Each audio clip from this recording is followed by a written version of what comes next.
Hey Ninja, what the heck is all of this and what does it mean? Well, internet stranger, I've got some time to explain it. This video will be covering Seraph Towers, Seraph Bunkers, Legendary Lost Sectors, all of the currencies and what they do. God, there's a lot of currencies. And the overall gameplay loop for Season 10. To start, let's quickly run through the main activities and then we'll expand on how it all works. Seraph Towers are the public events found in the EDZ, Io, and the Moon, where you need to throw batteries into the orange glowing orb, defend the tower, and defeat the champions and bosses at the end. The Seraph Bunkers are underground hubs with their own vendor, abilities, and upgrades, and they are connected to what essentially is a giant lost sector. They also refresh at the daily reset, which means that you can go in, clear the enemies, and claim the reward once per day. Legendary Lost Sectors are the things that look like adventures. They can be accessed through the Seraph Bunkers. They're basically old Lost Sectors but now 1000 power and contain new Fallen Champion types. Each Legendary Lost Sector that is available rotates daily, so for the EDZ Bunker you're going to have rotating EDZ Lost Sectors, and for the IO one you're going to have IO Lost Sectors, etc. Alright, so if you've completed the intro quest by talking to Zavala in the tower and then Anna Bray on Mars, you'll have unlocked the very first underground vault, which can be found in the EDZ. Once you clear out the enemies inside and progress the story, you'll gain access to the first of 3 Warmind vendors. Like the obelisk from Season 9, the vendor within each of these Seraph Bunkers operates in just the same way. Each one can be ranked up to give you seasonal armor and likely other world drops. And they can also be upgraded to unlock new perks, bonuses, mods, and access to their armory.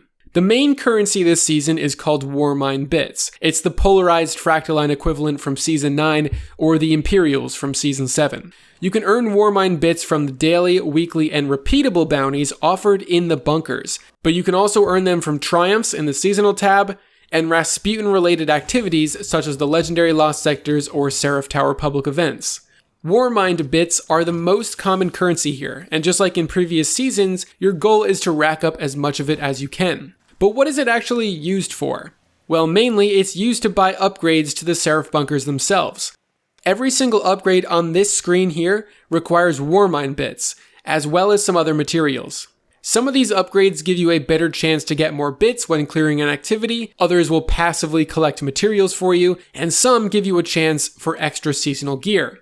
Each upgrade has 3 tiers, as you can see. You'll have to unlock Tier 1 first of that upgrade before you get access to Tier 2 and then eventually Tier 3. Now, just like last season, you can approach this however you'd like.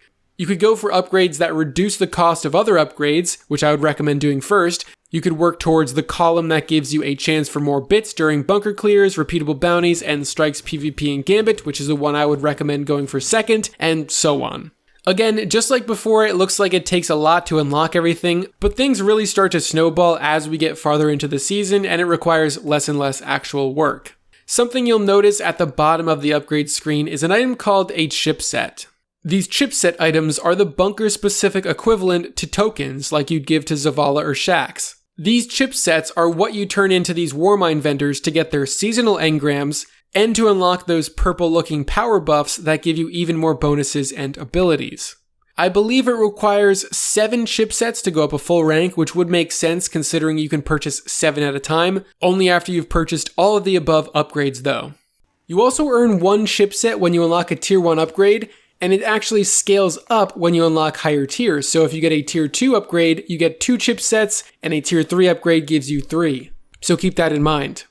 Lastly, we have something called Encrypted Warmind Bits. Encrypted Bits, as of right now, are earned through daily Warmind bounties. However, they may have a chance to drop from other sources later on or with certain upgrades. They're used for several things, but the area where they are most important is the Armoury. You'll need Encrypted Warmind Bits to purchase random roll weapon bounties, point defense systems, and Season of the Worthy armor mods. But these encrypted bits are also required to open Warmind caches, which can be found at the end of completed Seraph Tower public events, that's if you reach 100% completion on it, at the end of Legendary Lost Sectors, and whatever other activities that may be part of this later in the season. As far as I know, these Warmind caches give you seasonal armor, materials, and regular Warmind bits.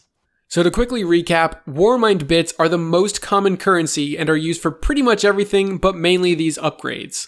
Chipsets are used for ranking up the actual Warmind vendor for seasonal engrams and to get access to the weapon bounties, mods, and buffs. And encrypted bits are used to open caches and to purchase those weapon bounties, mods, and other bonuses. So what exactly should you be doing right now?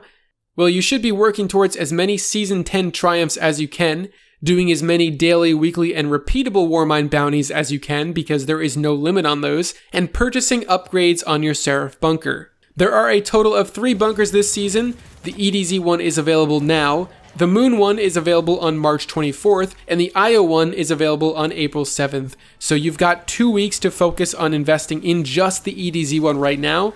So I don't think it's worth saving anything for the next bunkers just yet, especially when all 4 non-season pass Seraph weapons are available for purchase in the EDZ bunker right now. Again, I would buy those 3 tiers of cost reduction upgrades, and then buy the extra Warmind bit upgrades, since you'll get extra bits while grinding for powerfuls, in trials, in gambit, in strikes, etc. And that is the main gameplay system for this season. I know it definitely made my head spin a little bit when I first looked at it. Hopefully this clears things up for anyone confused or overwhelmed. And with that, thank you very much for watching.